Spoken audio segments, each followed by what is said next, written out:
Totoo yun. Totoo yun kasi mga congressman rin ang kausap ko, yung iba taga Cebu. Oh. Talagang tinakot-takot sila ng kaso, kawawa naman sila. Tapos ang sinabi, tatlo yun.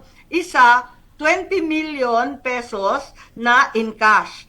Ikalawa, yung 200 to 250 million sa infrastructure program, DPWH, baka may flood control na liwat. And Aha. then, ikatlo, wag mag-worry sa Visayas and Mindanao votes ang mga congressman. Mag-worry sa DDS or kaya sa mga simbahan.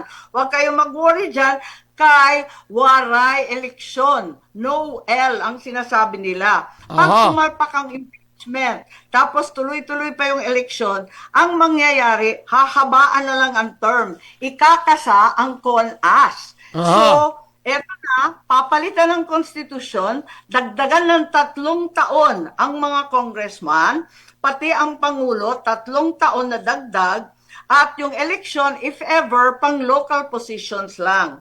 Usa pa, ang edad, papalitan din yung edad na maging instead of 45, maging 50 years old dapat ang presidente para ma-disqualified si VP Sara kasi wala pang 50 yun. So, it turns out na hindi lang pala si Bato ang issue. Hindi lang pala yun. Gusto talaga nila paltan yung liderato ng Senado. They want a leadership change and another group in the Senate. Kasi kung kami, unang-una, yung flood control, yung corruption issue, ayaw namin tigilan yan. We want to pursue it. There are so many witnesses and we need to follow, as you well know, we have to follow, Jurel, yung ebidensya wherever it goes, right? Wherever the evidence leads, we have to follow the evidence. And whether it's my brother, his son, my first cousin Martin, kung sino man ang lumabas dyan, wala tayong magagawa. We need to pursue. Yung sabi ng administrasyon, tigilan na kasi masyado ng maraming dokumento, masyado ng lumilitaw yung testigo. Gusto namin ituloy. Isa pa, bago mag-impeachment dyan sa lower house, sa Congress, may 3 incentive package. Narinig na ba ninyo yung incentive package bago magbotohan? Para ngayon Siguro, pa Ngayon namin lang. lang maririnig yan, Senator, yung sinasabing ano ba yung incentive Incentive. package. Malita ba yan? Oo. Oo, totoo yun. Totoo yun kasi mga congressman rin ang kausap ko, yung iba taga Cebu. Talagang tinakot-takot sila ng kaso, kawawa naman sila. Tapos, ang sinabi, 3 yun. Isa, 20 million pesos na in cash. Ikalawa, yung 200 to 250 million sa infrastructure program, DPWH, baka may flood control na liwat.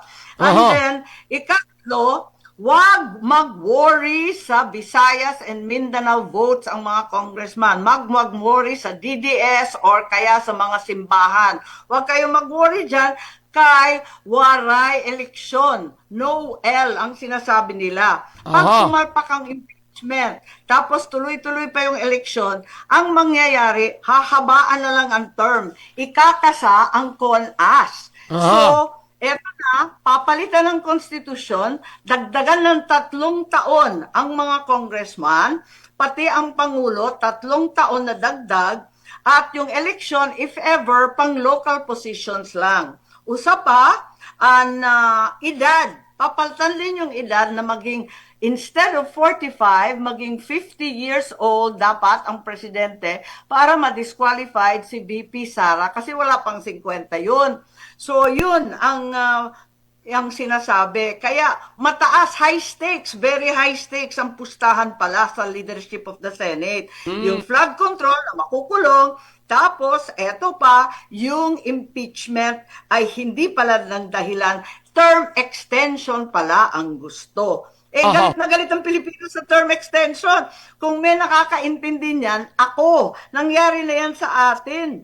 Pipigilan mo ba ang karapatan ng Pilipino? Bilang Marcos, wala nang may alam niyan kundi ako. Ang dapat, alalahanin rin ni Bongbong na walang kahihinatnan ito. Wag na wag gagawin yan.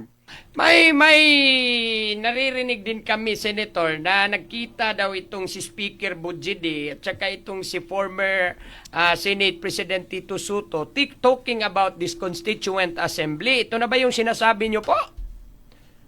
That's exactly, attorney, yan talaga mismo. Aha. Ang balita, at hindi ito chismis, kay galing sa isang nag-attend din doon, sabi talaga na pumunta sila sa Soler Hotel sa dito, malapit sa Senate, tapos nag-meeting daw with the Speaker, the former Senate President, and some other people, as well as cabinet member and ibang negosyante daw. Hindi ko na maalala kung sino-sino yon. Basta nandun sila, ito ang pinag-usapan na talagang papaltan ng konstitusyon, kaya very high-stakes game pala ang Senate leadership. And then, ang katuwang pa niyan, yung budget. Kasi, by July, right after the SONA, mag-umpisa na yung pag-diskusyon sa budget.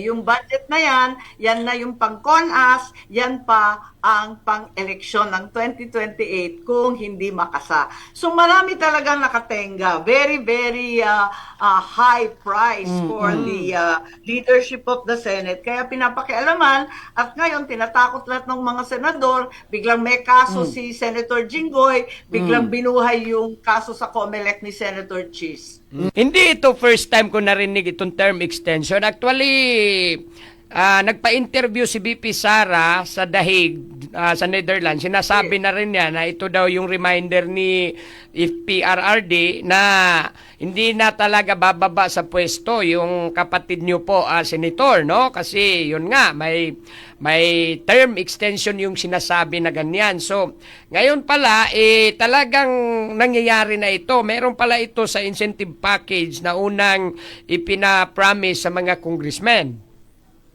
Yes, that's right, Attorney Juril. Talaga yun ang sinabi nila. At hindi sekreto, hindi sila nahihiya.